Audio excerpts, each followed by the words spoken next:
So hello दोस्तों, मेरा नाम है सिद्धार्थ एंड स्वागत है आप सभी का फिर से एक बार हमारे यूट्यूब चैनल स्कूल स्टडी में। दोस्तों, आप सभी लोग जानते हैं कि एग्रीकल्चर इंजीनियरिंग के ट्रेनिंग कोर्स का आज 4th डे है। एंड आज इस लेक्चर में हम लोग देखने वाले हैं बम्पिंग क्लियरेंस से स्टार्ट होगा लेक्चर। एंड लास्ट लेक्चर में हम लोगों ने देखा था, जैसे कि मैं आप सभी को शो कर दूं कि लास्ट लेक्चर में हम लोगों ने टैपेट क्लियरेंस तक पढ़ लिया था।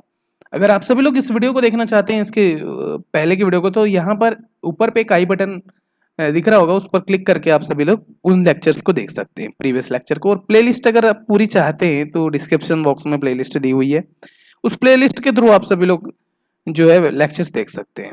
एंड चैनल में भी जाकर के आप प्लेलिस्ट में देख सकते हैं। तो आज के इस वीडियो में हम लोग देखेंगे बम्पिंग क्लियरेंस से स्टार्ट करते हैं। तो देखिए, जैसे हम लोग इंजन टर्मिनोलॉजीज यूज कर रहे थे, तो इंजन टर्मिनोलॉजीज में bumping clearance is the most IMP because this is the main terminologies like bumping clearance।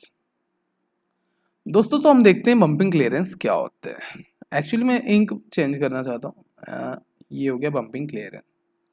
तो इसकी डेफिनेशन क्या कहती है? It is the clearance between clearance head piston. हाँ, यहाँ पर डेफिनेशन कहती है कि it is the clearance between clearance head piston head and cylinder head and cylinder head when piston at TDC। जब पिस्टन क्या होता है, TDC पर होता है ना। तो जो पिस्टन का जो हेड होता है, पिस्टन के हेड से लेकर के सिलेंडर के हेड तक जो क्लियरेंस होता है, मतलब कंप्लीट जो वॉल्यूम होता है, उसे हम लोग कहते हैं बम्पिंग क्लियरेंस। तो आप सभी लोग समझ गए होंगे कि जैसे कोई इंजन है, लाइक अब मैं थोड़ा ड्रॉ करके दिखा देता हूँ कि ये एक इंजन है।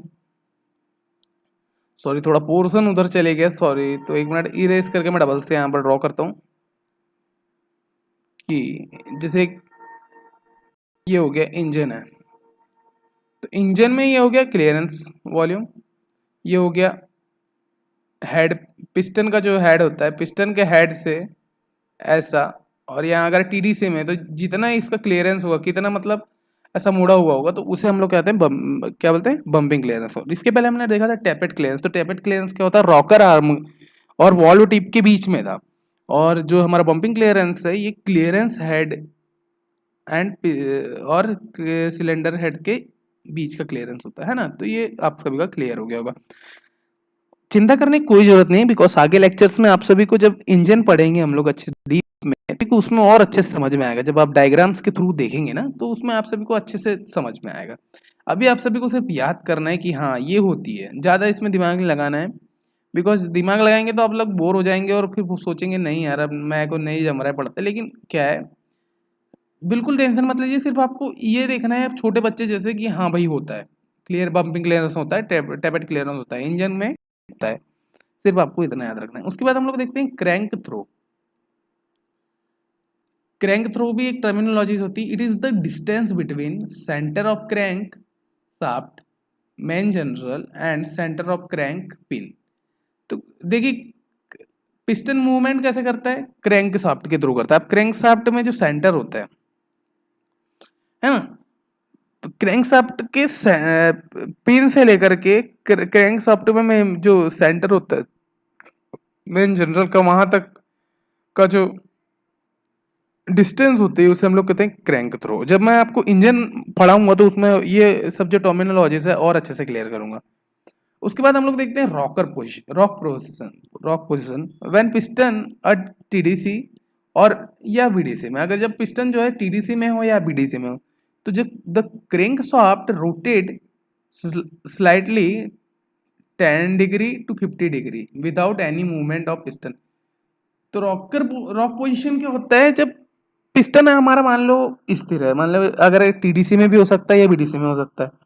और तो जो क्रैंक शाफ्ट जो है वो अपने आप रोटेट करता है, और लेकिन पिस्टन में किसी तरह की मूवमेंट नहीं होती। जब ऐसा तिरछा हो जाता है ना, देखिए जब स्थिर है इंजन में, कोई मूवमेंट नहीं हो रहा है पिस्टन में, तो वो कुछ इस तरीके से हो जाता है यहाँ से।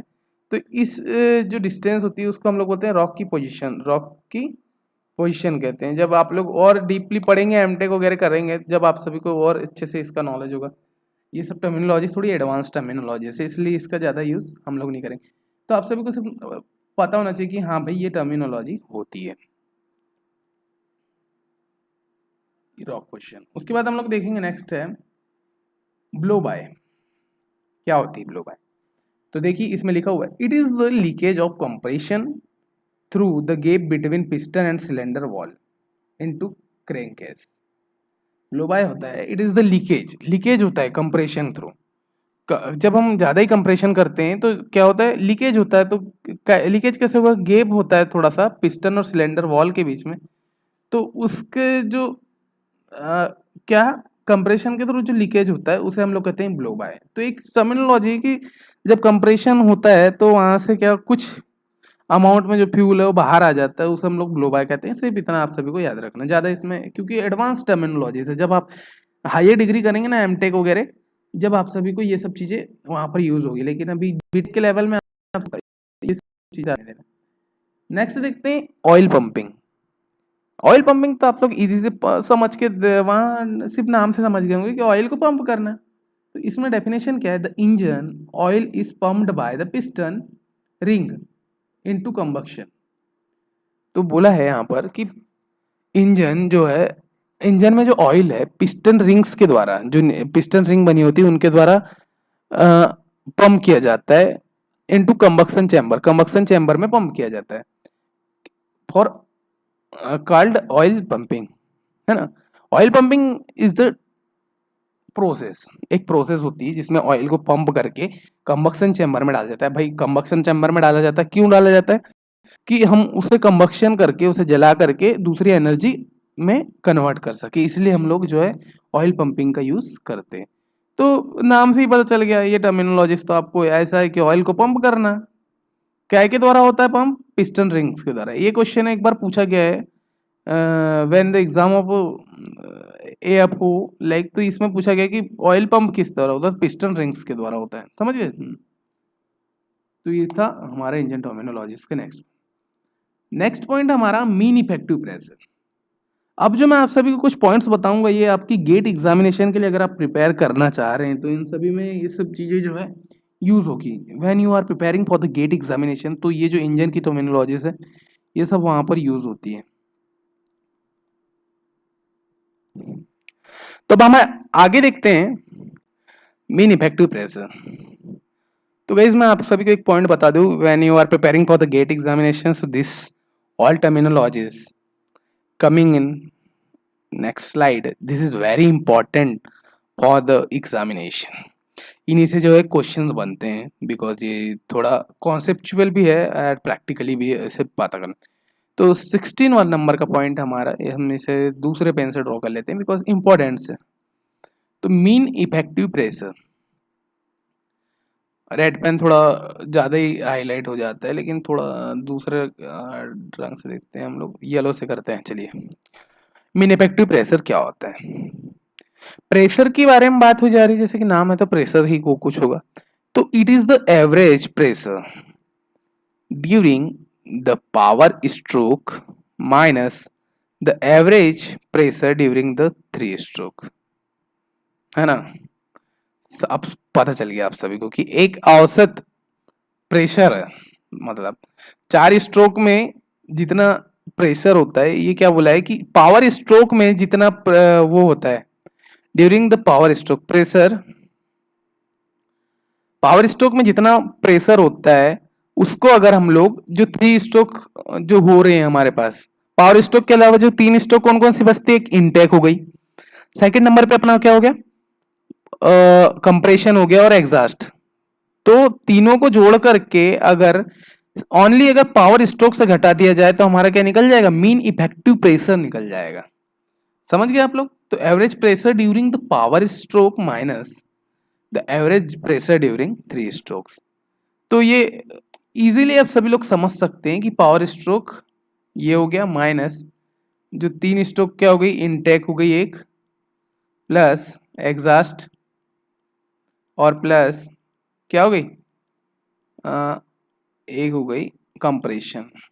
अगर इसमें भाग दे दिया जाए 4 का, बिकॉज मीन औसत बोल रहा है ना, तो औसत तो भाई वैसे ही निकालते हैं। तो ये हमारा होगा मीन इफेक्टिव प्रेशर। बहुत ही इजी था, आप लोग समझ गए होंगे। अभी क्या है, इंजन पढ़ेंगे ना तो और अच्छे से क्लियर होगा। ये सब चीज़ें इसलिए पढ़ाई जाती है इंजन के पहले, क्योंकि जब आप इंजन पढ़ते हैं तो ये सब चीज़ें इतनी अच्छे से क्लियर होती है कि फिर आपको ज़िंदगी भर कभी भूलना ही नहीं पड़ता है। तो that's why this is the thing.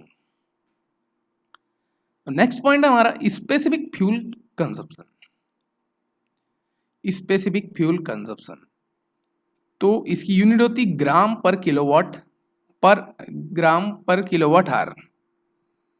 तो ये बोलता है it is the fuel consumption per unit of power, कि एक यूनिट पावर में कितना फ्यूल कंजप्शन होता है, उसे हम लोग क्या कहते हैं, specific fuel consumption. Fuel consumption यानी कितना खपत हो रहा है भाई, फ्यूल का कितना ज्यादा खपत हो रहा है। तो इसमें सिर्फ पर यूनिट पावर बोला है, यानी एक ही यूनिट पावर में एक स्ट्रोक में कितना जो हो रहा है उसे हम लोग कहते हैं स्पेसिफिक फ्यूल कंजप्शन। बहुत इंपॉर्टेंट पॉइंट है for the GATE purpose and all examination. Specific fuel consumption कितना खपत हो रहा है पर यूनिट पावर में जितना भी, और इसकी जो यूनिट है भैया आप सभी को ये याद रखना है, क्योंकि unit is always ask in many examination.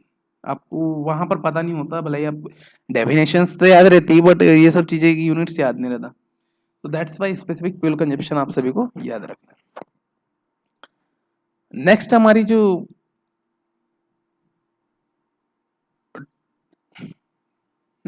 जो टर्मिनोलॉजीज है, इन सभी को डिस्कस करने के लिए हम एक अलग वीडियो बनाएंगे, बिकॉज ये टर्मिनोलॉजीज अब कॉन्सेप्चुअल वाली आ गई, कॉन्सेप्ट बेस पे रहेगी।